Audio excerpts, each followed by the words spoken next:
Bismillahirrahmanirrahim.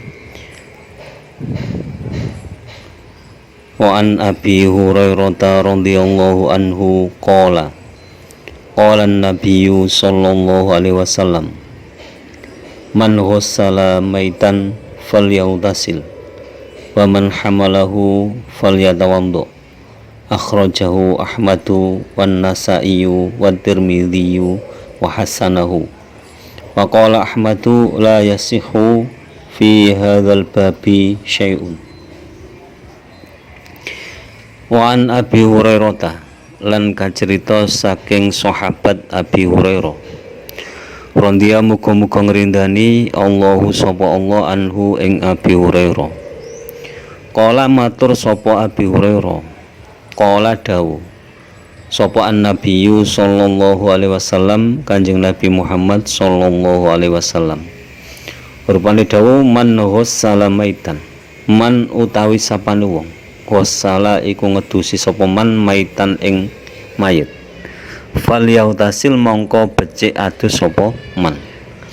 Wa man lan utawi sapane wong hamalahu kang gawa sapa man hu ing mayit falyatawaddo mongko becik wundu sapa man.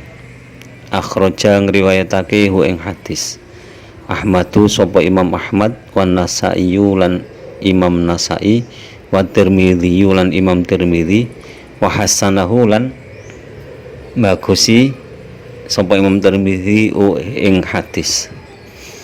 Wa qala lan matur Ahmadu sapa Imam Ahmad la yasihu ora sah fi hadzal babi ing dalem iklabab syai'un apa suwi-wiji.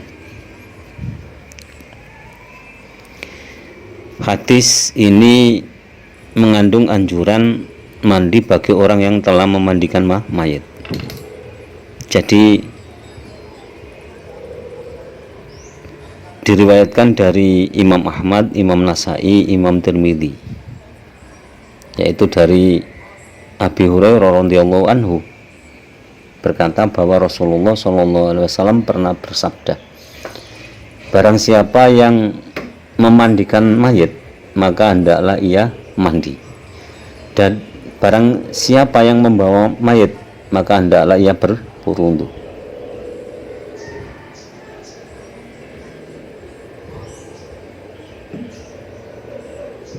Jadi ini kandungannya adalah hukum sunnah.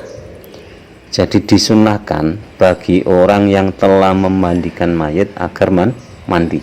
Itu hukumnya sunnah. Jadi disunahkan bagi orang-orang yang telah memandikan mayit itu mandi. Makanya yang perlu diketahui lagi, ketika kita setelah memandikan mayit, maksudnya memandikan mayit itu baik yang sing mangku atau yang menyiramkan air, itu berarti termasuk orang yang memandikan mayit. Itu disunahkan mandi. Setelah memandikan disunahkan mandi. Dan barang siapa yang membawa mayit itu disunahkan wudu. Jadi setelah membawa mayit, misalkan dari mandi kan digotong, dibawa masuk, itu kan membawa namanya. Jadi orang yang setelah membawa itu kalau mau ikut sholat jenazah biasanya kan disuruh wudhu dulu, terus yang sudah memandikan mandi dulu. Jadi setelah memandikan jangan langsung ikut sholat, anjurannya disunahkan mandi dulu. Yang membawa mayit disunahkan wudhu dulu. Tuh. Ini hukumnya sunnah. Tidak ada yang mewajibkan mandi setelah memandikan mayit. Tidak ada yang mewajibkan wudhu setelah membawa mayit. Ini sunnah. Tadi anjuran. An Abdillah bin Abi Bakrin radhiyallahu anhu anna fil kitabi alladzi katabahu Rasulullah sallallahu alaihi wasallam li Amr bin Hazmin alla yamassal Qur'ana illa tahirun, rawahu Malikun mursalan wa wasalahu an-Nasaiyu wa Ibnu Hibban wa huwa ma'lulun. Wa an Abdillah bin Abi Bakrin lan kacerita saking Abdullah bin Abu Bakar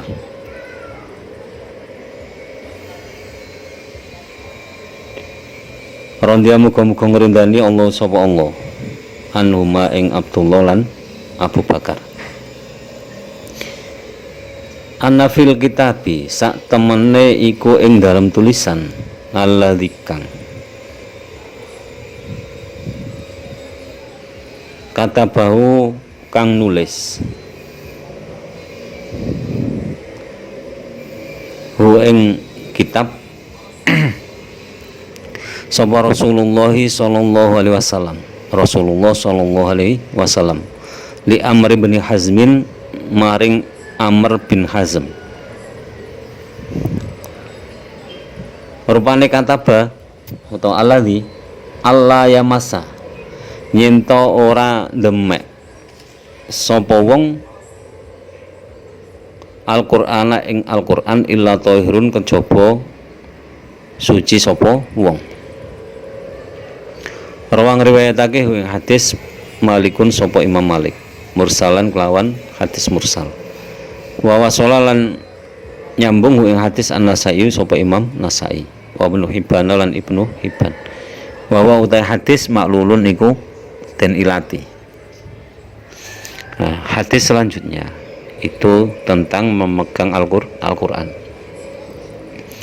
Yaitu dari Abdullah bin Abi Bakar radhiyallahu anhuma. Yang dimaksud di sini adalah Abdullah bin Abu Bakar As-Siddiq.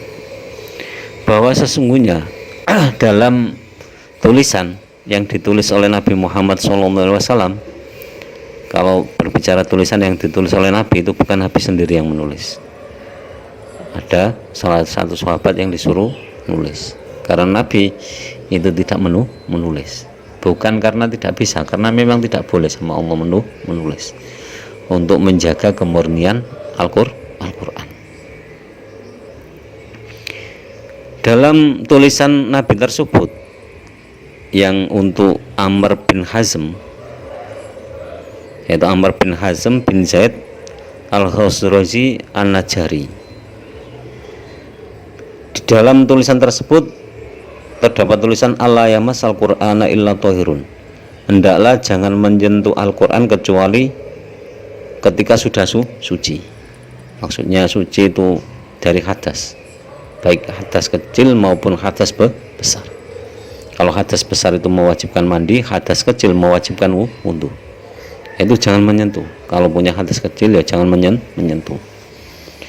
Tapi sifat la yamas Al-Qur'ana itu bukan kemutlakan, bukan larangan kemutlakan. Jadi ketika kita tidak wudu boleh memegang Al-Qur'an, boleh membaca Al-Qur'an, tetap ada pendapat yang membolehkan. Tapi hadis ini tidak membolehkan kecuali orang-orang yang suci. Nah, kalau suci di sini diartikan dari hadas kecil dan hadas besar, ya otomatis tidak boleh. Kalau di sini diartikan cuma hadas besar, berarti hadas kecil boleh. Kalau diartikan suci di sini adalah agama Islam, berarti orang Islam boleh. Selain Islam tidak boleh. Itu jadi tergantung persepsi masing-masing orang. Tapi yang simpel saja ini tentang bahasan wudu. Berarti yang tidak mempunyai wudu hendaklah ketika mau memegang Al-Qur'an berwudu dulu. Hadis ini diriwayatkan oleh Imam Malik dengan hadis mursal dan riwayatan bersambung oleh Imam Nasai dan Ibnu Hibban. Ibnu Hibban menyatakan hadis ini maklul, berarti ada satu kesalahan atau ada satu ilat yang menyebabkan hadis itu maklul.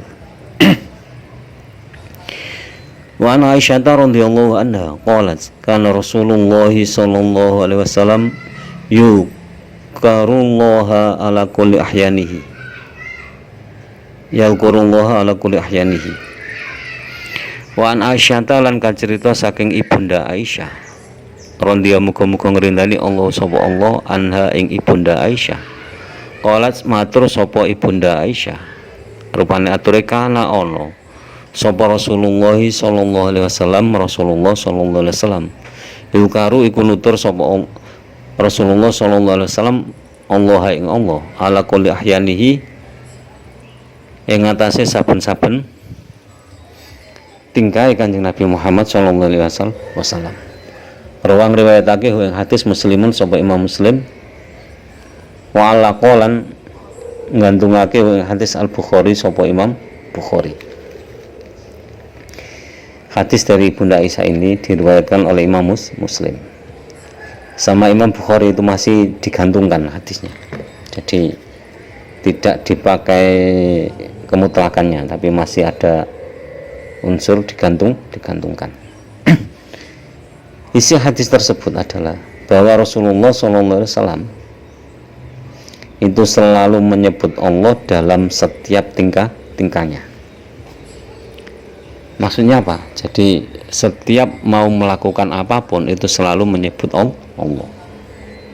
Jadi kul amri libalin la yubta'u fiha bi bismillahi fa huwa aqta. Jadi apapun yang akan diperbuat oleh Rasulullah itu selalu menyebut Allah. Jadi ini melibatkan Allah dalam segala hal. Wa Anas bin Malik radhiyallahu anhu anna Nabiyya sallallahu alaihi wasallam ihtajama wa shalla wa lam yatawaddo akhrajahu ad-Darqutni wa layanahu. Wa Anasin lan kacerita saking sahabat Anas ibni Malikin putra lanang Malik radhiyallahu muga-muga ngrindani Allah sapa Allah anhu ing Anas bin Malik. Anna Nabiyya sallallahu alaihi wasallam satuhune Kanjeng Nabi Muhammad sallallahu alaihi wasallam ihtajama iku nyanduk sapa Kanjeng Nabi Muhammad sallallahu alaihi wasallam wa shallalan salat sapa Kanjeng Nabi Muhammad sallallahu alaihi wasallam wa lam yatawaddo lan ora pisan-pisan wudu sapa Kanjeng Nabi Muhammad sallallahu alaihi wasallam.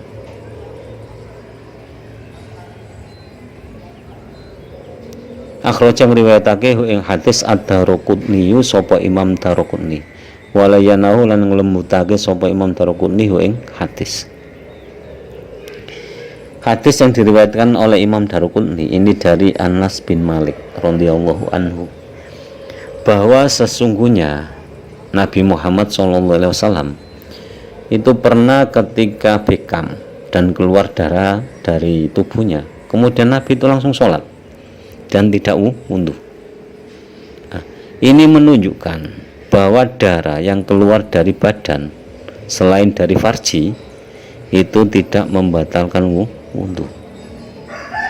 Jadi darah yang keluar dari badan seperti bekam tadi kan, di bekam itu kan keluar darahnya seperti kalau orang Cina itu apa itu ditusuk jarum atau akupuntur mengeluarkan darah kotor, itu darahnya keluar tapi dari tubuh itu tidak membatalkan wudu kecuali darahnya keluar dari farji atau alat kemaluan, itu baru membatalkan wudu. Jadi demikian penjelasan tentang sunnahnya mandi ketika telah memandikan jenazah dan ketika menyentuh Al-Quran harus dalam keadaan suci. Lalu pembahasan berikutnya adalah keluarnya darah dari tubuh tidak membatalkan wudu. Wallahu alam biswab. Allahu wa rasuluhu alam. Kurang lebihnya mohon maaf. Akhirul kalam ihdinas siratal mustaqim. Wallahul muwaffiq ila aqwamit thoriq. Wassalamualaikum warahmatullahi wabarakatuh.